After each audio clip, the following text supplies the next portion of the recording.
안식관 3일 동안도 평안하셨습니까? 우리 3일 기도회를 맞이해서 또 주의 전에서 기도의 재단을 쌓기 위해서 나오신 우리 모든 성도님들을 진심으로 환영합니다. 또 가정에서 방송으로 예배 참여하시는 우리 성도님들께도 이 시간 하나님의 은혜가 함께 하시기를 간절히 바랍니다. 오늘은 사도행적 제11장 마지막 시간이 되겠습니다. 이 말씀이 우리에게 큰 교훈과 또 약속의 말씀이 되시기를 간절히 바랍니다.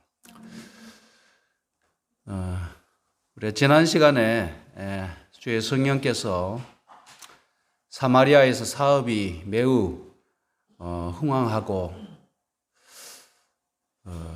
많은 놀라운 역사가 일어나는 가운데 예루살렘의 도움의 일꾼들을 청하는 그러한 상황 속에서 주의 성령께서 빌립을 불러내셔서 가사로 내려가게 하시는 장면을 우리가 보게 되었습니다.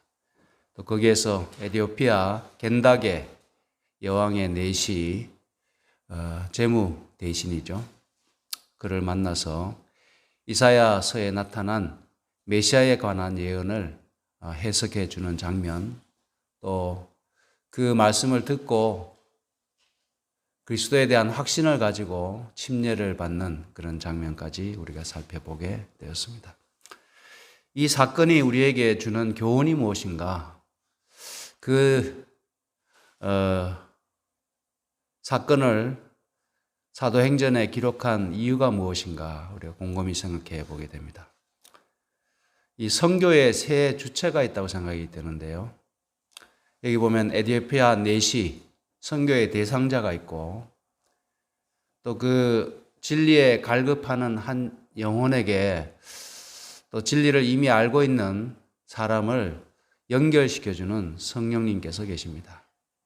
그리고 그 성령님의 음성을 분별하고 성령님의 음성에 순종하는 빌립이 등장하게 됩니다.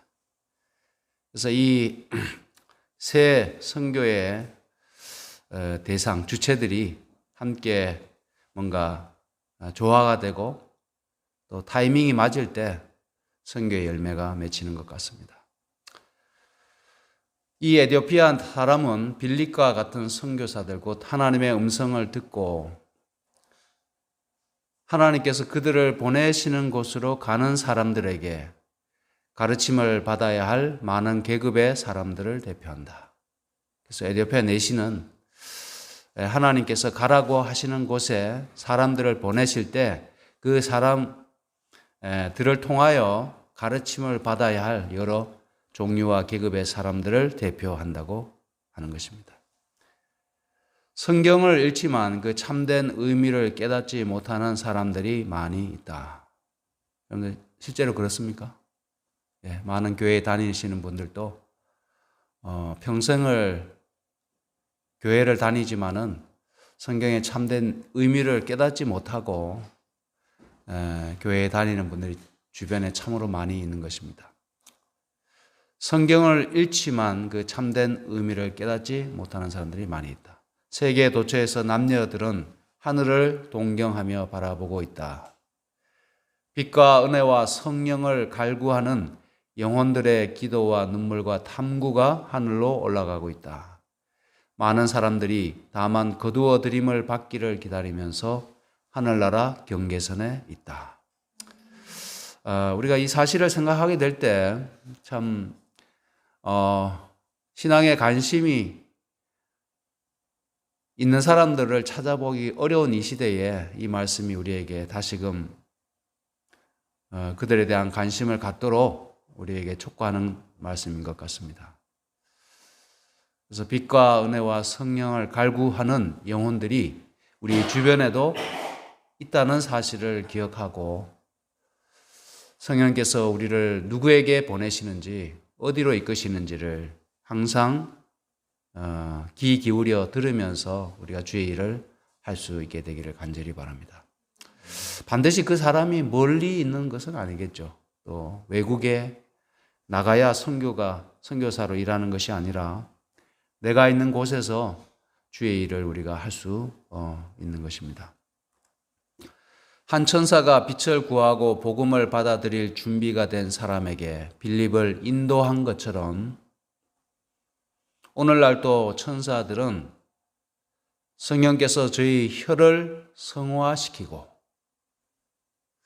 어떤 자를 일꾼으로 쓰시는지 여기 나타나 있는 것 같습니다. 저희 혀를 성화시키고 그 마음을 정연, 깨끗하게 정화된 그런 사람들, 또 고상하게 하도록 허락받은 일꾼들의 발걸음을 인도할 것이다. 그래서 아무나 그냥 이렇게 연결시켜 주시는 것이 아니라 준비된 이 거룩한 직무를 감당할 수 있는 일꾼들을 하나님께서 연결시켜 주신다고 하는 것입니다. 그래서 우리가 준비되었는가? 내가 거룩한 일을 하기 위해서 준비되었는가? 영혼들과 접촉할 수 있는 우리가 사람인가 하는 사실이 매우 중요한 것 같습니다. 그래서 열심만 가지고 되는 게 아니고 또 결심만 가지고 되는 것도 아닌 것 같아요. 그래서 우리가 주의 거룩한 일을 할 수 있는 구별된 일꾼이 되는 것이 먼저 선행이 되어야 한다고 하는 것입니다. 빌립에게로 보내심을 받은 천사 자신이 에디오피아 사람을 위해 일할 수도 있었으나 그렇게 하는 것은 하나님께서 일하시는 방법이 아니다. 인간들이 동료 인간들을 위해 일하는 것이 그분의 계획이시다. 이렇게 하나님께서 직접 천사를 보내셔서 일하시면 훨씬 더 능력 있게 효과적으로 일하실 것 같은데 왜 우리와 같이 연약하고 허물이 많은 우리를 사용하시고자 하시는가? 우리를 통해서 일하시고자 하시는가? 어떻게 생각하십니까? 왜 그렇게 하실까요? 하나님이 일하시는 방법이 우리의 유익을 위해서 그렇다고 하는 것입니다. 우리의 유익을 위해서. 또 하나님께서 이 땅에 당신의 아들을 보내시지 않고 하늘에서 우리 인간의 구원을 위한 방법이 없었을까요? 왜 꼭 인간으로 오셔서 그분이 우리를 위해서 구원의 섭리를 이루셔야 했는가? 그래서 하나님께서 항상 인간이 인간을 위해서 일하도록 하신다고 하는 것입니다. 저도 제가 몇 차례 그렇게 말씀드린 기억이 나는데 하나님께서 직접 일하시는 경우가 거의 없잖아요. 또 뭐 직접 하늘에서 어떤 문제 해결을 위해 내려오시거나 또 우리에게 필요한 것을 던져주시거나 그렇게 하시지 않고 항상 사람을 통해서 일하시는 것입니다. 사람을 통해서. 그 사람이라고 하는 것은 하나님과 마음이 합한 사람, 또 성령의 음성에 순종하는 사람, 그 사람이 주의 일꾼이 되어서 주의 역사를 이루어가는 것입니다. 그래서 우리는 하나님의 사자로서 이 땅에서 봉사하도록 하나님께서 우리를 부르시고 세우셨다는 사실을 기억하셔야 되겠습니다. 그래서 우리가 하루를 시작할 때마다 오늘 하루를 통해서 하나님께서 이 부족한 소자를 통해서 어떤 일을 하시고자 하시는지, 누구에게 보내고자 하시는지, 누구와 만나서 어떤 이야기를 해야 할지를 저에게 깨닫게 해주시기를 우리가 간구할 필요가 있습니다. 과거 그리스도인들의 모본을 보겠습니다. 최초의 제자들에게 주셨던 임무를 각 시대의 신자들이 분담하여 왔다. 각 시대의 신자들이 이 복음의 사명을 분담해 왔다는 겁니다. 분담. 시대마다 그 시대에 이루어야 할 그런 사명이 있고 역할이 있는데 각 시대마다 하나님께서 제자들에게 허락하셨던 그 복음 전파의 그 사명을 각 시대마다 기꺼이 짊어지고 감당하는 주의 백성들이 있었다는 사실입니다. 그래서 오늘 이 시대는 누구의 어깨에 지워졌나요? 그 거룩한 직무가 여러분과 저의 어깨에 지워져 있는 것입니다. 그래서 저는 2019년부터 제가 이 교회를 떠날 때까지 그 시대 동안에 연수 동안에 저에게 분담된 그런 거룩한 직무가 있는 것이고, 또 이 교회를 섬기도록 부르심을 받은 우리 성도님들께서는 내가 이 교회를 섬기는 그 기간 동안 하나님께서 맡겨주신 이 위대한 사명을 분담하도록 하나님이 세우셨다, 부르셨다는 사실을 기억해야 되겠습니다. 그래서 이왕이면은 내가 그 거룩한 직무를 분담하는 기간 동안에 이 교회가 가장 아름답고 또 가장 영광스럽고 또 하나님의 뜻에 일치된 그런 교회가 되도록 우리가 다 같이 노력하는 것이 필요하다고 생각합니다. 복음을 받아들인 모든 사람은 세상에 나누어 줄 거룩한 진리를 받았던 것이다. 우리는 나누어야 할 진리가 우리에게 들려져 있습니까? 네, 들려져 있습니다. 우리가 지금 이 시대는 SNS가 우리의 영혼을 잠식하고 또 진리에 대하여 무관심하도록 하는 그런 부정적인 그런 측면도 있지만은 이것이 복음 전파를 위한 유용한 도구로도 사용될 수 있다는 사실입니다. 여러분들 카톡을 한번 열어보시면은 몇 분 정도 등록이 되어 있습니까? 우리 홍정홍 집사님 몇 분 정도 카톡 친구가 있으세요? 잘 모르세요? 안 집사님 3, 40명. 최 집사님. 예.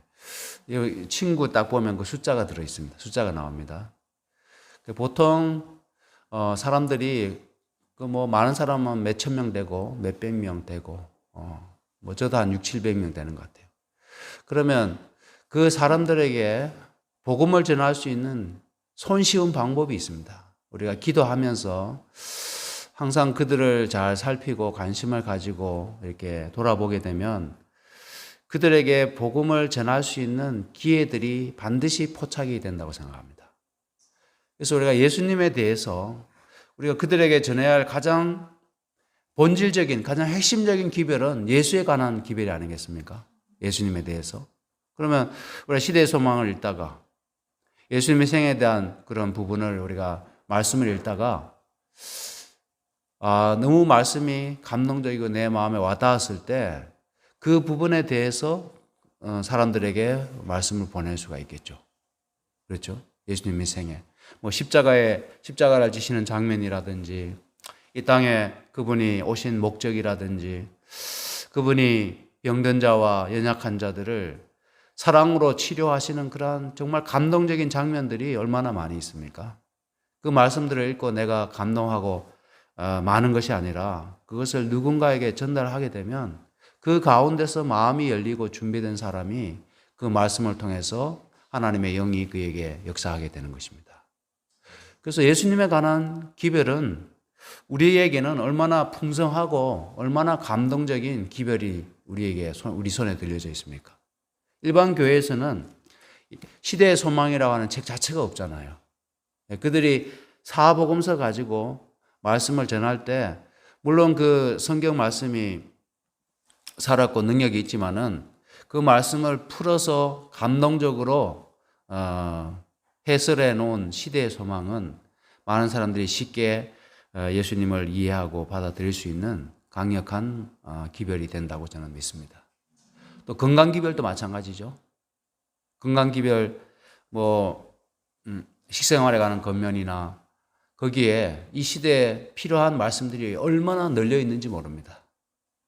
또 마지막 날의 사건들, 예언에 관한 부분들, 지금 이 시대가 전쟁이나 지진이나 기후변화나 사람들이 다 불안해하고 정말 말세라고 생각하는 그런 위기의식을 느끼고 있는데 그들에게 이 세상 역사의 마지막 시나리오, 그 마지막 예언들을 조금씩 나누어서 그들에게 보내준다면 그들이 뭔가 생각하게 되고 또 하나님을 믿을 수 있는 그러한 작은 시발점이 될 수 있다는 사실을 기억하고 그냥 직접 대면해서 어떤 집을 방문해서 대문을 두드려서 그들에게 찾아가는 그러한 방법도 뭐 있기는 하겠지만은 이 시대에는 그러한 방법이 매우 어렵고 비효율적이기 때문에 우리가 할 수 있는 현대적인 이러한 방법을 통해서 복음을 때를 얻든지 못 얻든지 전할 수 있게 되었으면 좋겠습니다.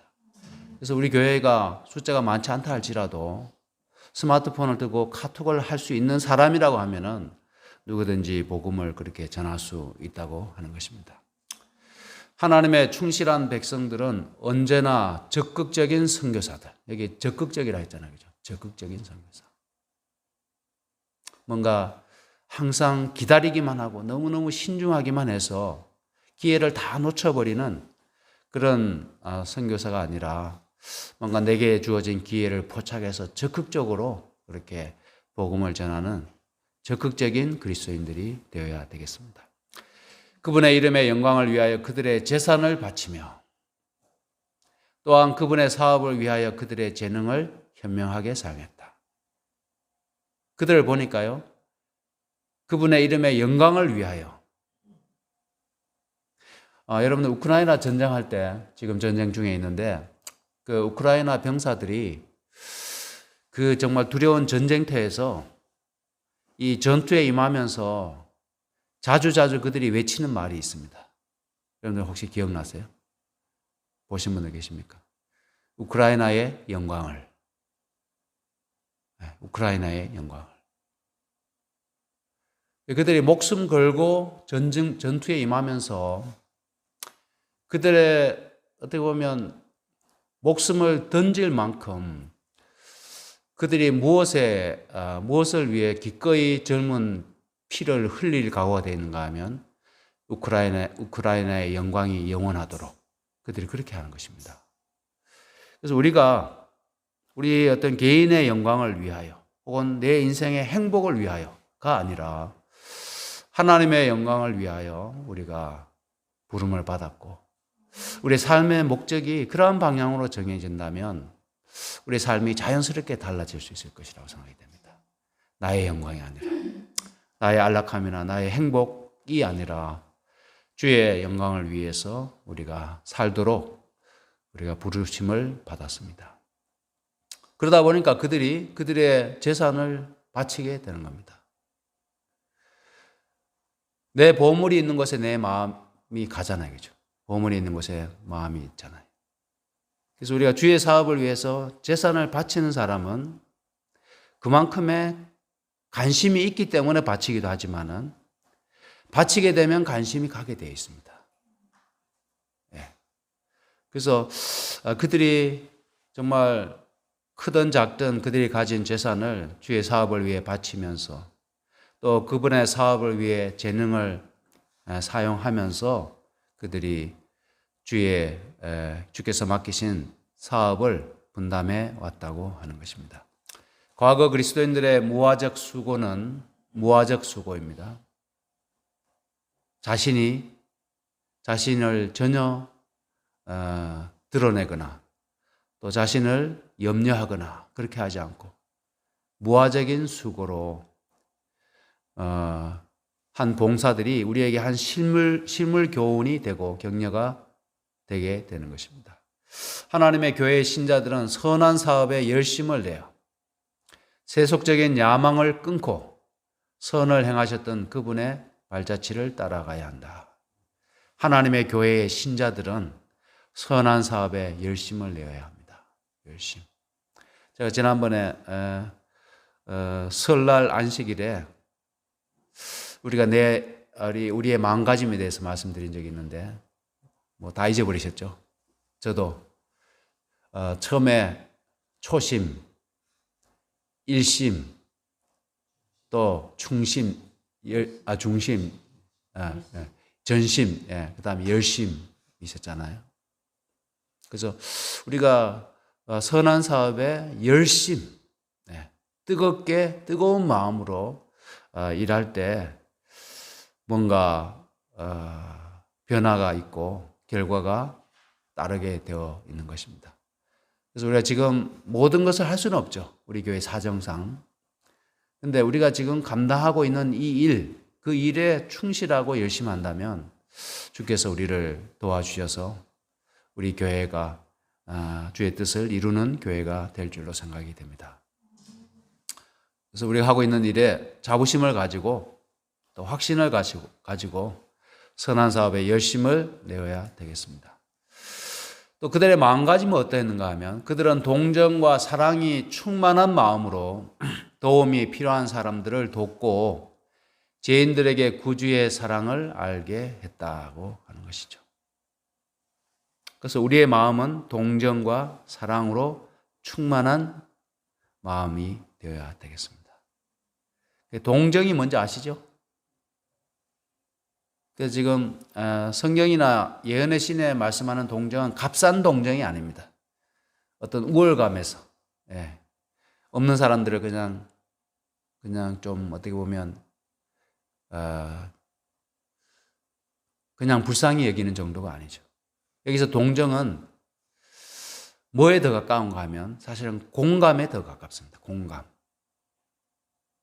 그래서 영어로는 sympathy거든요. 그 sympathy는 뭔가 하면 같은의 의미가 있습니다. 같은. 그 synchronize, 거기도 이렇게 sy가 들어가잖아요. 그 수영장에서 synchronize 하면 똑같이 하잖아요. 같이 동작을. 그런 것처럼 여기서 동정이 그냥 우리가 없는 사람들을 불쌍히 여기는 그런 차원의 동정이 아니라 그들의 형편과 처지에 대해서 내가 공감하고 함께 하는 것이 동정입니다. 어려운 사람들을 함께 어려워하고 그들의 아픔과 슬픔에 공감하고 어떻게든 그들의 형편과 처지 가운데 함께 있어줄 수 있는 그런 마음, 그것이 동정이겠죠. 그래서 그러한 동정과 사랑이 충만한 마음으로 도움이 필요한 사람들을 돕는 우리 신자들, 우리 교회가 되어야 되겠습니다. 그래서 우리는 주의 말씀을 쫓아서 우리에게 주어진 그 빛 가운데 충실하면 되는 것 같아요. 그래서 우리가 너무 큰 꿈을 꾸거나 거창하게 우리가 비전을 세울 수가 있죠. 또 뭔가 또 많은 것들을 시도할 수 있지만은 우리가 할 수 있는 또 지금 주어진 환경 가운데서 최선을 다하는 것이 더 실속이 있고 더 우리의 교회에 맞는 옷이라고 저는 그렇게 생각이 됩니다. 모든 크리스찬의 사명입니다. 성실한 목적을 가지고 이 일에 종사하는 사람들은 영혼들이 구주께로 나오는 것을 볼 터인데 이것은 굉장한 약속의 말씀입니다. 이 일에 종사하는 사람들이 영혼들이 주께 나오는 것을 볼 터인데 이는 거룩한 사명을 실제로 수행하는데 함께한 능력을 저항할 수 없기 때문이다. 그래서 성령께서 부으신 바 되게 되면 영혼들이 저항할 수 없는, 항거할 수 없는 그런 신의 역사를 그들이 경험하게 되면서 구주께로 나오는 그러한 대열에 참여하게 된다고 하는 것입니다. 그래서 이것은 우리가 상상하기 어려운 강력한 힘입니다. 이 지구를 돌리는, 자전하게 하는 그 힘이 어디서 올까요? 하나님 능력 아니겠습니까? 그렇죠? 또 자전만 할 뿐만 아니라 공전도 하잖아요. 돌면서 태양 주위를 돌고 있는데 1년에 이렇게 태양 주변을 한 바퀴 도는 것이 우리가 상상할 수 없는 엄청난 거리입니다. 그러다 보니까 우리가 지금 공전하는 속도가 초속 몇만 킬로잖아요. 초속. 엄청난 속도로 지금 우리가 돌고 있는데 그 엄청난 에너지, 힘이 어디서 오는가? 하나님께서 옵니다. 이 우주를 유지하고 붙드시는 힘, 우리가 상상할 수 없는 강력한 힘이 하나님께로부터 오는 것입니다. 또 각 생명체의 심장을 박동케 하는 능력은 어디서 옵니까? 하나님의 능력에서 옵니다. 그 생기에서 옵니다. 생명을 나눠주신 하나님, 모든 존재의 근원이신 하나님께로부터 오는 것입니다. 그 하나님의 엄청난 능력이 영혼을 구원하는 이 구속 사업에도, 영혼 구원 사업에도 동일하게 역사하고 있는 것입니다. 우리가 그것을 믿게 되셨으면 참 좋겠습니다. 하나님께서 이러한 약속의 말씀을 주시고 당신을 드러내셨기 때문에 우리는 겸손하게 하나님의 역사를 기다리면서 내게 맡겨진 일에 충실하면 그것으로 족하다고 생각이 됩니다. 교회의 사명입니다. 이 말씀 이제 한 2개 조금 남았네요.